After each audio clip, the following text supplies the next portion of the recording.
తరువాత వాళ్ళ యొక్క సహవాసం ఇప్పుడు సహవాసం అనగానే అప్పుడు ఫ్రెండ్‌షిప్ అనేవాడిని. వాళ్ళ ఫ్రెండ్‌షిప్ నచ్చి నాకు ఆ చర్చికి అప్పుడప్పుడు వెళ్ళేవాడిని.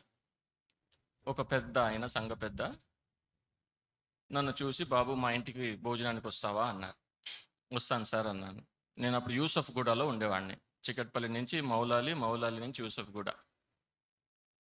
యూసఫ్‌గూడలో ఉంటే ఆయన భోజనానికి వస్తావా అంటే వెళ్ళాను. వాళ్ళ మిసెస్ ఏమో IAS officer. Services, Indian services కస్టమ్స్‌లో. ఆయనేమో పెద్ద ఉద్యోగి అన్నమాట. ఇన్స్‌పెక్టర్, పోలీస్ ఇన్స్‌పెక్టర్ కాదు, ఫుడ్ ఇన్స్‌పెక్టర్ టైప్. వెళ్తే వాళ్ళ ఇంటికి భోజనం పెట్టారు. పెద్ద ఇల్లు, భోజనం పెట్టారు. తర్వాత నీకోసం ప్రార్థన చేస్తామన్నారు. ఈయనకేం పట్టింది నా కోసం ప్రార్థన చేస్తాను. సరే చెయ్యండి సార్ అన్నాను. ఆయన చేసిన ప్రార్థన ఫస్ట్ టైం నాకు అర్థమైందనమాట. అంతవరకు నేను ఎవరి దగ్గరికైతే ప్రేయర్స్ కోసం వెళ్ళేవాడినో, మిడిల్ మ్యాన్స్ ఉంటారు కదా, నేను పేర్లు చెప్పదలుచుకోవట్లేదు. వా- వాళ్ళు ఏ భాషలో ప్రార్థన చేస్తారో నాకు తెలిసేది కదా మంత్రాలన్నీ. వాళ్ళు తిట్టినా కానీ నాకు అర్థమయ్యేది కాదు. ఈయన ఎలా ప్రార్థన చేశాడంటే నాకు అర్థమయ్యే మాటల్లో ప్రార్థన చేశాడు. నా బాగు కోసము, నా చదువు కోసము, నా భవిష్యత్తు కోసము, మా మా ఫ్యామిలీ కోసం అలాగా. అరే ఈయనకేం పట్టింది, చాలా మంచోడిలాగా ఉన్నాడే అనుకున్నా. సరే, ఒక మంచి మంచి సంబంధం ఏర్పడింది. తర్వాత ఆయన అన్నారు, బాబు నీకు ఓకే అంటే ఒక గిఫ్ట్ ఇస్తాను తీసుకుంటావా అన్నారు. తీసుకుంటాను సార్ అన్నా. గిఫ్ట్ అంటే ఎవరు వద్దంటారు కదా. హోలీ బైబిల్ అలా రాసిందనమాట. హోలీ బైబిల్ 2 చేతులు చాచి ఇవ్వండి సార్ అని తీసుకున్నాను.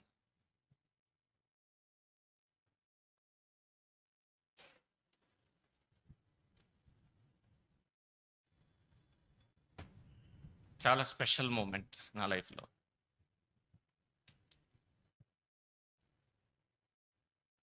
ఆ పుస్తకంతో ప్రేమలో పడిపోయాను.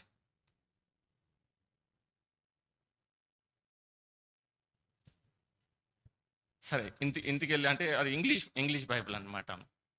ఇంగ్లీష్ బైబిల్ అయితే నా అభిప్రాయం ఏంటి, నేను ఫారిన్ వెళ్ళాలి కదా, జిఆర్ఈ టోఫల్ అవన్నీ ప్రిపేర్ అవుతున్నాను అనమాట. సరే, ఇంగ్లీష్ బైబిల్ యూస్ చేసి ఆ వొకాబులరీ అంతా డెవలప్ చేసుకోవచ్చు అని ఆ బైబిల్ చదివాను. ప్రిఫేస్ నుంచి స్టార్ట్ చేశాను.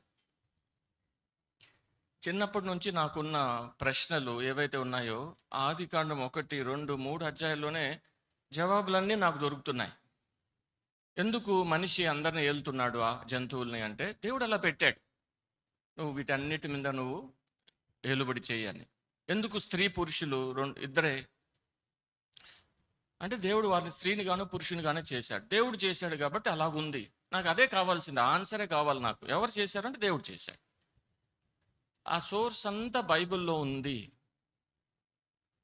నాకు అది ఎందుకు చనిపోవాలి మనిషి అంటే, నువ్వు పాపం చేస్తే చనిపోతావు, పాపం పండింది పోయాడు మేము కూడా అనేవాళ్ళం అనమాట.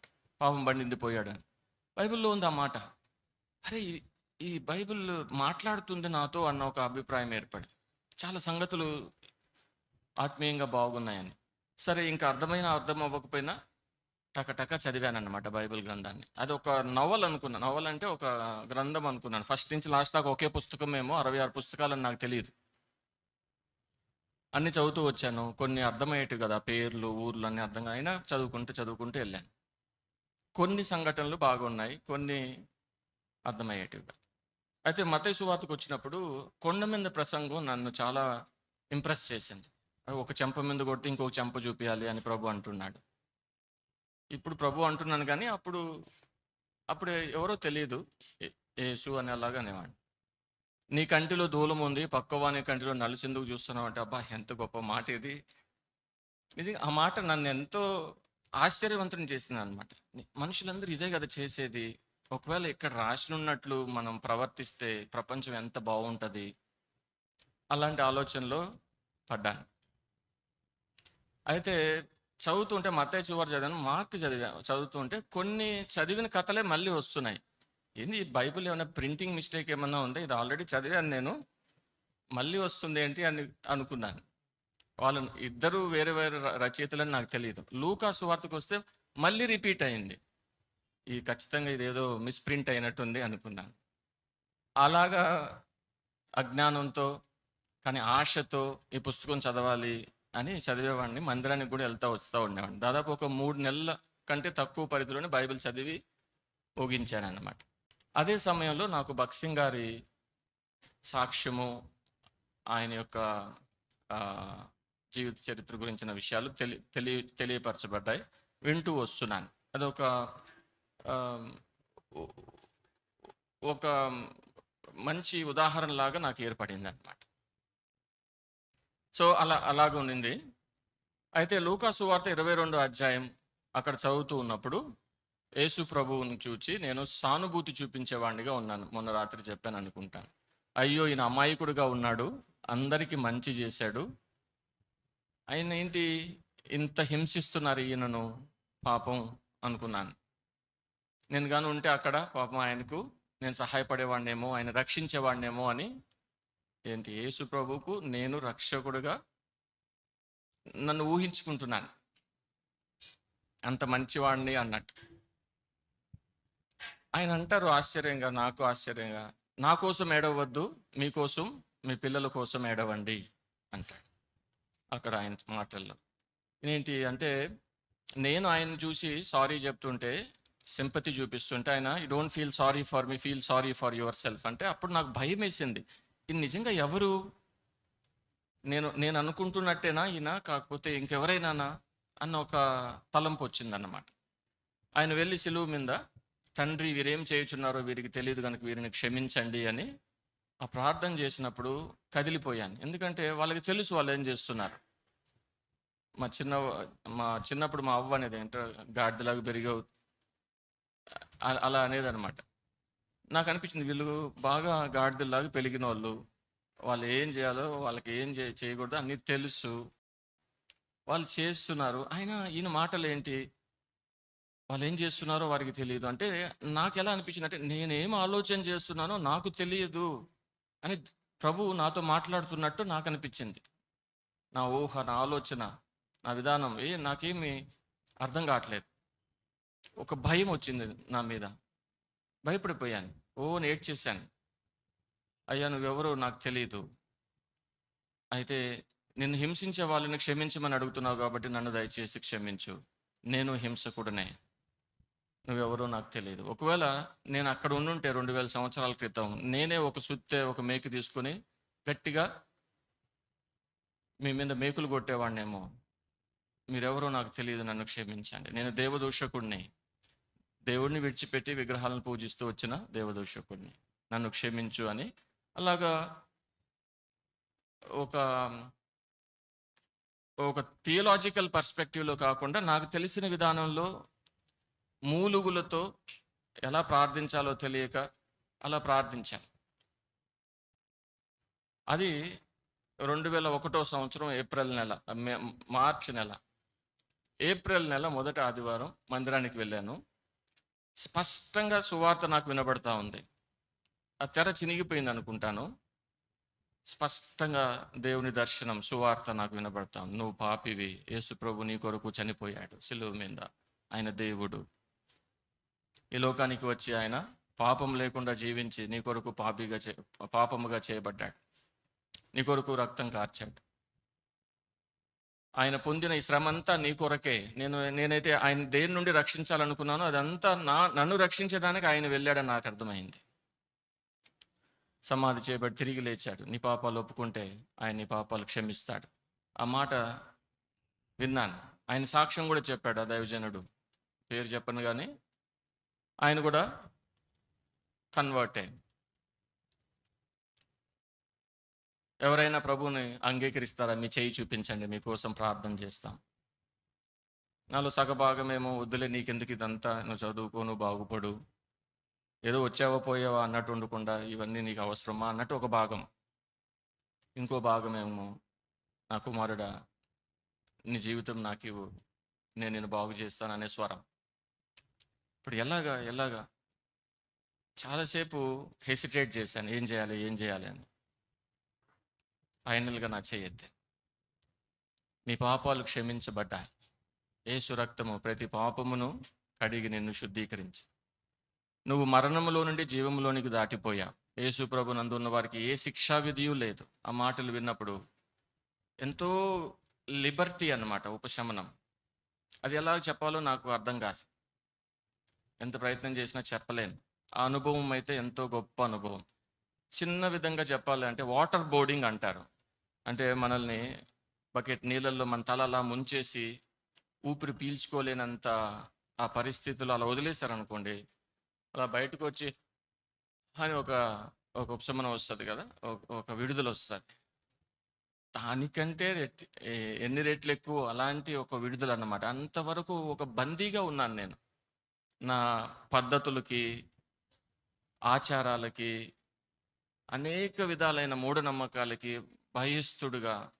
అది చేయకపోతే కళ్ళు పోతాయి, దీన్ని తంతే ఏదో ఇది వస్తుంది, ఎవరైనా ఎదురొస్తే ముందు బయటికి వెళ్ళకూడదు, ఏమేమో. యేసు ప్రభు నందు ఉన్న వారికి ఏ శిక్షా విధి లేదన్న మాట నన్ను ఎంత విడుదల చేసిందంటే అంత విడుదల చేసింది.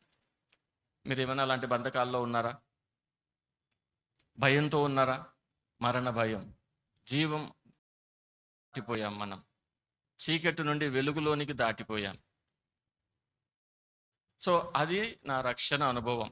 2001వ సంవత్సరంలో బేగంపేట న్యూ జెరూసలేం ప్రార్థనా మందిరంలో ఏప్రిల్ నెల మొదటి ఆదివారం రక్షణ తీర్మానం చేశాను.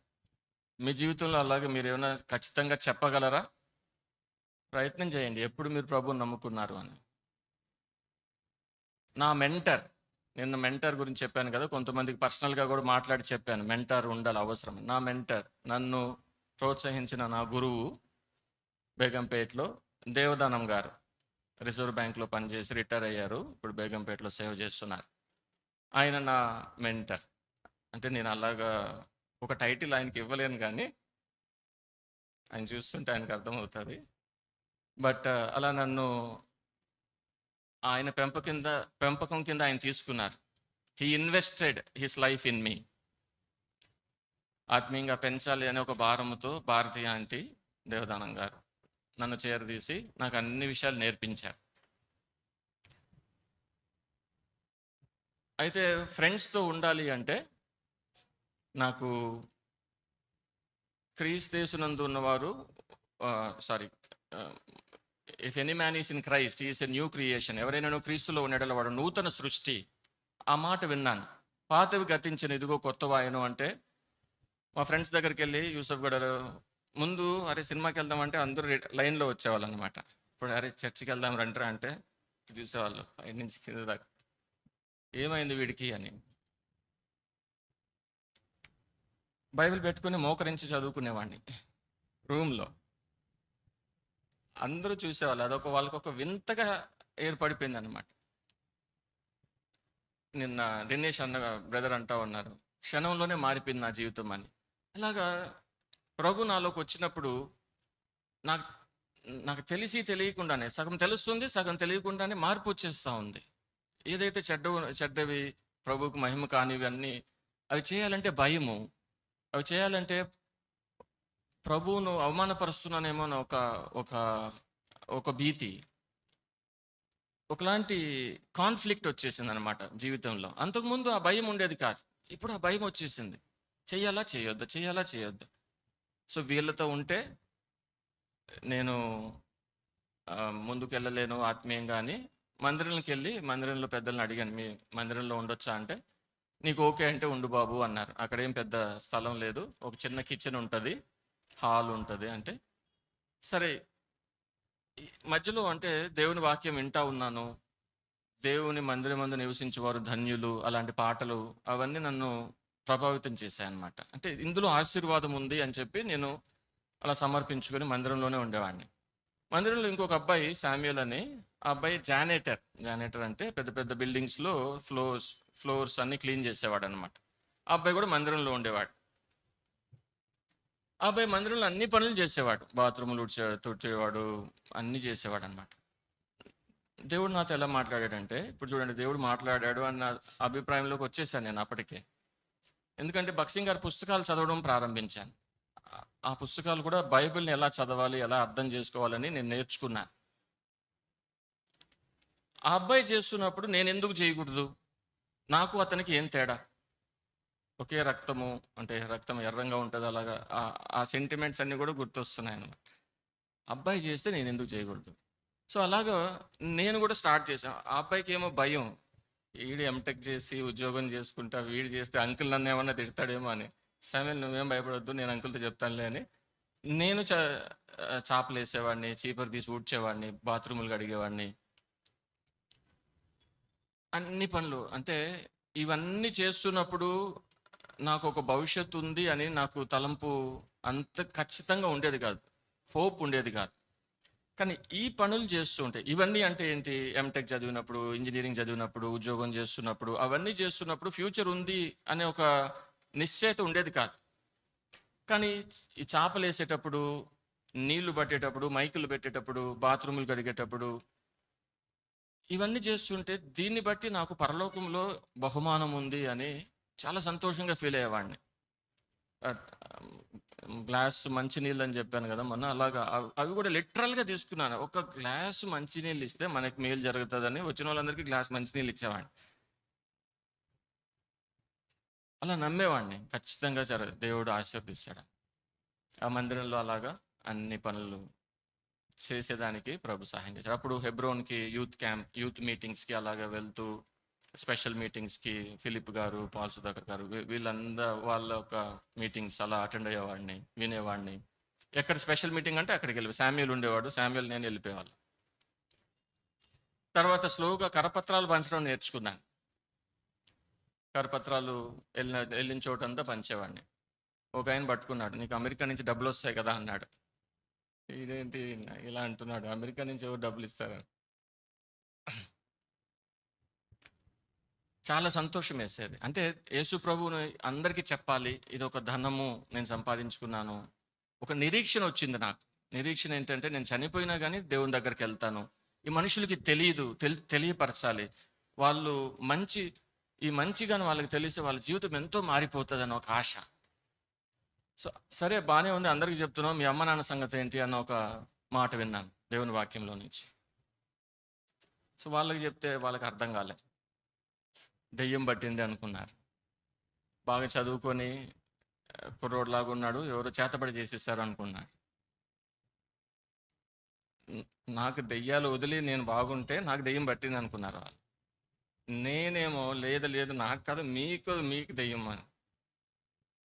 సో ఒక జగడం ఏర్పడిపోయింది. కొన్ని వాక్యాలు నేను లిటరల్గా తీసుకున్నాను. యేసుప్రభుని నమ్ముకుంటే తండ్రికి కుమారునికి వైర్యం, నేను ఖడ్గమునే పెట్టవచ్చుతని కానీ సమాధానం కొరకు రాలేదు అంటాడు. అప్పుడు నాకు అర్థమైంది, అవును, నాలో ప్రభు ఉన్నప్పుడు నా తండ్రిలో కానీ తల్లిలో కానీ లేకపోతే అక్కడ సమాధానం లేదన్నమాట, ప్రేమ లేదు. వాళ్ళు నన్ను ఒకలాగా అర్థం చేసుకుంటున్నారు, నేను వాళ్ళని ఒకలాగా అర్థం చేసుకుంటున్నాను. నా భయం అంతా ఏంటంటే వాళ్ళు ఈరోజు చనిపోతే నరకానికి పోతారు అని మొండిగా అలాగే నమ్మాను అన్నమాట. నేను ప్రభు లేకపోతే వాళ్ళు నరకానికి పోతారు, నేను వాళ్ళని ప్రేమిస్తున్నాను, వాళ్ళంటే నాకు చాలా ఇష్టం, నా కోసం చాలా కష్టపడ్డారు. సో ఈ లోకంలో వాళ్ళకి సుఖం లేకపోయినా వాళ్ళు చనిపోతే దేవుని దగ్గరికి వెళ్తే ఎంత బాగుంటుంది, అక్కడ కలుసుకోవచ్చు. అలాంటి ఉద్దేశంతో నేను ఒక ఆశతో వాళ్ళకి సువార్త చెప్పేస్తా ఉన్నాను అనమాట. కానీ వాళ్ళకి అది అర్థం కావట్లే, వీడేంటి ఇలా చేస్తున్నాడు, బలవంత పెడుతున్నాడు అని. ఇలా వాళ్ళు నా మీద ప్రేమతో వీడేంటి ఇలా అయిపోయాడు, పాడైపోతున్నాడు అని వాళ్ళు ప్రయత్నం వాళ్ళు చేస్తున్నారు. ఇంకా వస్తారు కదా చిన్నాన్నలు పెద్దనాన్నలు, వీళ్ళందరూ దానికోసమే ఉంటారు. ఎప్పుడెప్పుడు అవకాశం వస్తుందా వీళ్ళ ఇళ్ళల్లో మనం జోక్యం చేసుకుని, వాళ్ళు వచ్చి మా నాన్నని నీ పెంపకం బాగాలేదు, మాకు వదిలేసే మేము చూసుకుంటాం వాడిని అని చెప్పి వాళ్ళు అడ్డుపడేదానికి, వాళ్ళు కొట్టేదానికి వస్తే మా నాన్న అడ్డుపడ్డాడు, వాడేం తప్పు చేయట్లేదు వదిలేయండి అని. ఎందుకంటే మా నాన్నతో నేను ముఖాముఖిగా మాట్లాడు, నాన్న నా జీవితం మారింది, ముందు నేను ఇలా షికార్లకు వెళ్ళేవాడిని, ఇప్పుడు చర్చికి వెళ్తున్నాను. ముందు నేను అలాగా మొక్కుబడులు చేసేవాడిని, ఇప్పుడు బైబిల్ చదువుకుంటున్నాను. ఇప్పుడు నేను మోకరించి ప్రార్థన చేసుకుంటాను. చూడు, మా మా మామ కొడుకు లేకపోతే మా బాబాయ్ వాళ్ళని చూడు, వాళ్ళ పద్ధతులు ఎలా ఉన్నాయి, నా పద్ధతులు ఎలా ఉన్నాయి. చూసారా, మన జీవితం అలాగా ఒక సాక్ష్యముగా ఏర్పడుతుంది. అది ఆ మాటలు విని మా నాన్న, సరే వీడేం తప్పు చేయట్లేదు, సరే పోతే పోయావు కానీ అందరికీ చెప్పొద్దు అన్నాడు. కానీ నేనెందుకు అందరికీ చెప్పుకుని ఉంటాను, ఎవరు మోటివేషన్ మనకి చెప్పండి, అందరికీ చెప్పకుండా ఉండాలి అని, చెప్పాలి అని భగత్ సింగ్ గారు. ఎంత ఇన్స్పిరేషన్ ఆయన కదా! ఒక we celebrate his life however much we can. Is such an inspiration. ఎలా ఒక వ్యక్తి అలా జీవించగలడు? ఆయనలాగా మనం ఉండాలి కదా! కొద్దిగన్నా ఉంటే ఎంత బావుంటది. సో, భక్త్ సింగ్ గారు చేశారంటే మనం కూడా చేయాలి. అలాగా మొండిగా ఉండేవాడిననమాట.